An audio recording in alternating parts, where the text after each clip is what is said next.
na sitarudi nyuma. Unajua kuna watu wanaongea maneno mingi. Mnasema ni one term. Hataenda one term. Tasiga chieta, Gachagua siga chieta. Alisema tekura kama si muhimu. Imejulikana sasa ni kati ya William Ruto na huyo Rigathi Gachagua. Ladies and gentlemen, welcome back to my YouTube channel. Is it possible to make William Ruto one-term president in 2027?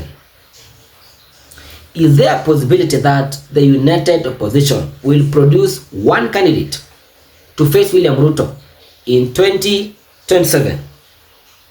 Comment. Which is the best pair in the opposition to make William Ruto one term in 2027? Is it Kalonzo Matiang'i Kalonzo, Eugene Kalonzo, Kalonzo Natembea, Rigathi Kalonzo? Comment. Tell me which is the best combination to take William Ruto home in 2027. In today's video, I want us to discuss about the Wiper Patriotic Front NDC, which took place at Uhuru Park yesterday. Kalonzo Musyoka organized a meeting at Uhuru Park. It was full. For the first time, Kalonzo Musyoka amejaza Uhuru Park. I want us to look at what happened and the organizers of that event. It was bigger than Kalonzo Musyoka. Looking at that event, you can clearly tell that Kalonzo Musyoka is a serious presidential candidate and maybe the favorite candidate in the opposition to face William Ruto in 2027. I want us to discuss 4 facts which I noted from yesterday's meeting, and I believe if Kalonzo Musyoka maintains the same going forward to 2027, he will stand a better chance than the rest. Before we continue, subscribe and give the video a like. One of the facts which came out yesterday in the Wiper Patriotic Front NDC was the issue about numbers. Politics is a pure game of numbers. Numbers mean a lot in the political space. Kalonzo Musyoka organized a meeting at Uhuru Park. Now the big question was, je, atajaza Uhuru Park? Kanatushia jaza Uhuru Park. Mahali the next president anakuja. Mahali rais anakuja Kalonzo Musyoka. Mulisema ati hatuwezi jaza Uhuru Park. Hebu angalia Uhuru Park. Hebu angalia hiyo view yote. Watu washajana ni asubuhi na mapema. Watu washajaza Uhuru Park. Mnasemanga ati Kalonzo hatuwezi jaza Uhuru Park. Hebu angalia na ni mapema bado, masaa bado. These are pictures of the people who were present during the Wiper Patriotic Front NDC in Uhuru Park.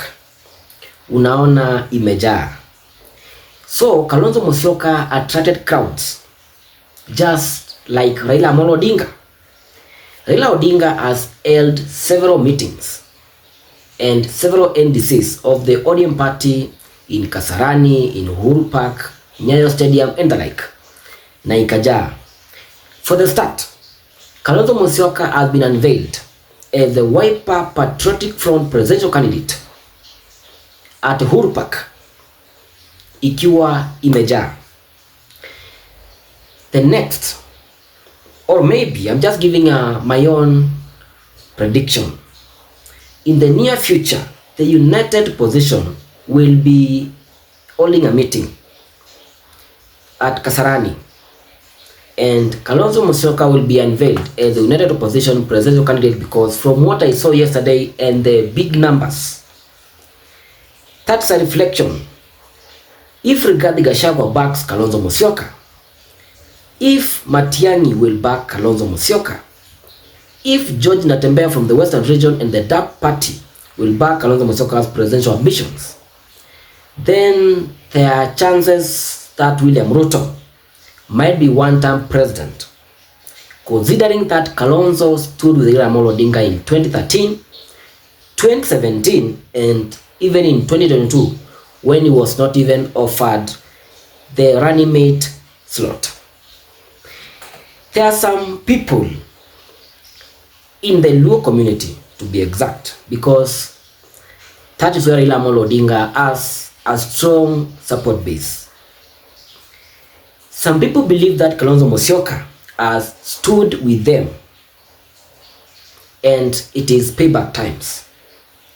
If Raila Amolo Odinga is not on the ballot, and with the support from Babu Owino, Sifuna and the other rebels in the ODM party, Kalonzo Musyoka can get at least 30 to 40% from the ODM loyalists who believe that Kalonzo alisaidia baba. The next point which I noted from yesterday's NDC was branding.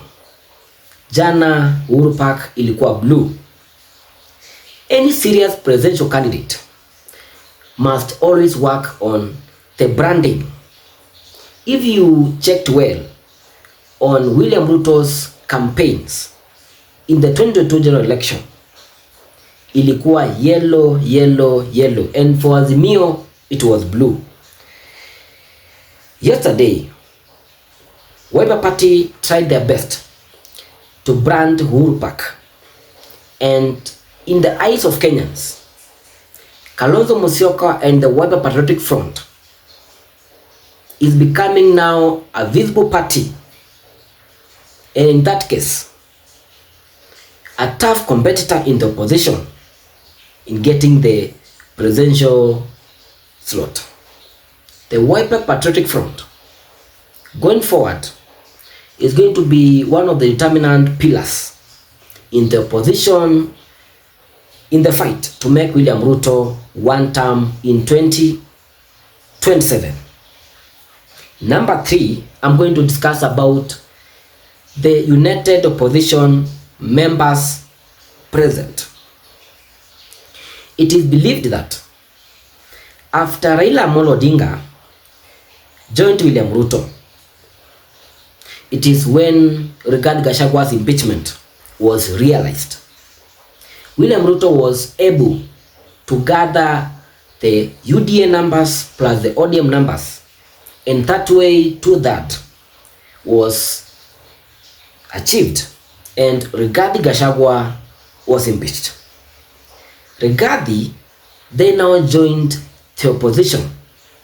At first, he was not welcomed, but when the people of the mountain and the Mount Kenya region embraced Rigathi Gachagua, Rigathi Gachagua then was like a shining star in the Mount Kenya region. The guy was like the king in making after Uhuru Kenyatta. You can't really tell who is the kingpin between Uhuru Kenyatta and Rigathi Gachagua. Many people believe that Rigathi Gachagua controls the numbers in the Mount Kenya region, but Uhuru Kenyatta has some say. But none of them can deliver the people of the mountain to William Ruto. A decision has been made. People of the mountain will vote against William Ruto in 2027. Yesterday, in that meeting, Gachagua was present. The presence of Rigathi Gachagua, and I've said it on numerous occasions on this YouTube channel, that Honorable Rigathi Gachagua's preferred candidate, in case he can't contest, and that is a fact, Rigathi Gachagua stands impeached, Gachagua will and is likely to support his cousin Kalonzo Musyoka of the Wiper Patriotic Front. Matiang'i of the Jubilee Party. In my previous video, I told you that Matiang'i is officially a member of the Jubilee Party. Matiang'i was also present. There is the Rigathi Gachagua Uhuru Kenyatta fight in the Mount Kenya region, but they are still together in the opposition. Rigathi might be disadvantaged because Matiang'i stands a chance of deputizing Kalonzo or maybe becoming the flag bearer. But his presence means a lot for the opposition. Still, they are together, and William Ruto has not succeeded in dividing the opposition. Though most of you believe that Matiang'i and Uhuru Kenyatta, they're like spies or Trojan horses for William Ruto in the opposition. Eugene Wamalwa of the DAP party or the DAP was also present. Luhya Nation was like represented. So we have the Mount Kenya region, we have the Lower Eastern region, the Ukambani region, Taita Taveta and some parts. Remember, Wiper Patriotic Front is a national party. Haina tu MPs na governors Ukambani pekee. Kuna watu Kisii, kuna I think the women rep Kisii County from the Wiper Patriotic Front.